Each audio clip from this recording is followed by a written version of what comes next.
Pastor Paula, and then we'll go to the Bishop and Dr. Carson. Chairman, thank you. Professor Elliott, I'm just so excited over here hearing your story and your life work and all that you've done. You're just singing my tune. For over 40 years, I think about ministry for myself, whether it was in the LA riots. I lived there 2 years after the Rodney King beatings, or the church that we started in Tampa, Florida in 91. They doused a man with gasoline because of the color of his skin, and ambulance would not go in without a police escort, and I started going in and feeding the hungry and telling them about the love of God. And it grew into the second largest church in the nation at the time, with 250 outreach ministries. I was reminded how I started ministry here 41 years ago. I lived in Frederick in a trailer, and someone brought me a turkey. And I was overwhelmed and felt like the most blessed person in the world. I'd just gotten saved about a year or so earlier, gave my life to the Lord. And I said, I've got to help someone. So I got on the BART, came down here to 2nd and D in Anacondia with an advocate by the name of Mitch Schneider. And I took half that turkey and started feeding.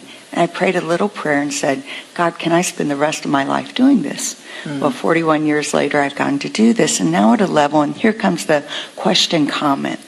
During COVID, we saw change because COVID changed everything.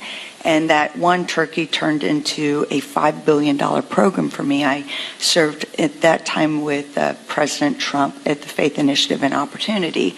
Walked in his office when he was talking to the Secretary of Ag and saying, what are we going to do with this milk? What are we going to do with this supply? And I'm raising my hand. I said, I've got your answer. I've got your answer. He's like, Paula, well, you know nothing about supply. But I knew we had 384,000 houses of worship. And they were the ground army that could get it done. We cut out the middleman because we had to, and all the supply was done, and we did farmers to family. It was the first time churches had $1 billion program go through, and was the most efficient, effective program to feed people. It was also the first time we could pray with people without being told by the middleman that went down to the food bank that you can distribute food because they need the churches, the synagogues, the mosque, but you cannot pray for people. Quite a religious liberty issue, Kelly. But we saw how effective it was, and this is one of the reasons I believe President Trump and I'm serving in this White House faith office.